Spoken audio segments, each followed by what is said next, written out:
Hi guys! Welcome back to my vlog!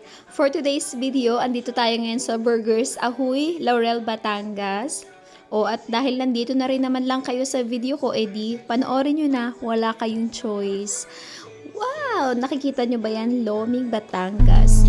So for today's video nga, isasama ko kayo dito sa Burgers Ahoy sa Laurel, Batangas. Kung itatanong nyo kung gaano siya kalayo, sabi sa Google Map is 57 km from Lipa City, Batangas.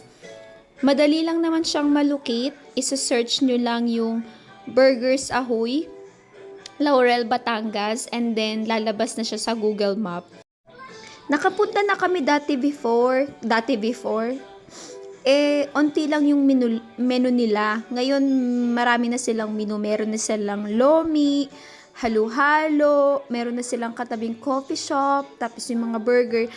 Nga pala guys, kung gusto nyo malaman yung mga prices ng burger nila, andito, ilalagay ko yung video mamaya sa dulo para makita nyo, para may idea naman kayo, para before kayo pumunta may idea na kayo kung magkano. Ito nga pala yung pinili namin, yung kubo number 1. O diba, nandito pala ako. Oy, grabe siya. May videographer na siya. Tsareng! Ito nga pala guys, yung view kapag ka nandito kayo sa may pinakataas, diba? Refreshing. Tapos dito kayo mag-order sa may harap. Tapos, nga pala guys, meron din silang live band dito. Di ko lang sure kung anong araw sa isang linggo sila nagla-live band. Tapos, ito yung pinakagusto kong part, mukbang na! O, diba, para kaming gutom na gutom dyan. Sa layo ba naman sa bahay namin. O, tapos, after ng burger, wow, Loming, Batangas! Guys, kahit taga Batangas kami, iba-iba pa rin talaga yung mga lomi sa bawat lugar. Iba pa rin yung lasa sa Quatogs, iba yung lasa sa Liam.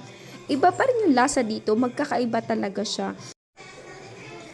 O, 'di ba? Wala pang 1 minute tapos na agad kami kumain. Tsareng! Syempre, naka-fast forward to. And ito nga pala guys, nung dumating kami dito is 2 p.m. Hindi naman mainit and sobrang lakas ng hangin dun sa may taas. Hindi ko lang sure kung mainit dito kapag yung mismong 12 noon ng tanghali, yung sobrang init talaga ng panahon.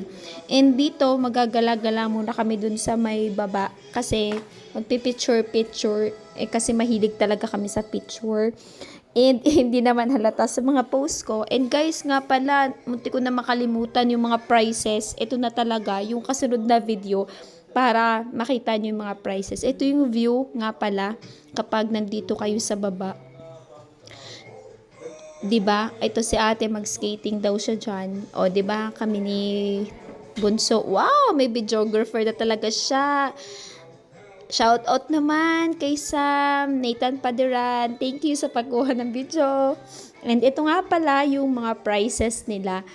Ayan para may idea naman kayo. And thank you so much pala nga guys sana i-follow nyo and i-like nyo tong video ko. And pa-follow na din ng page.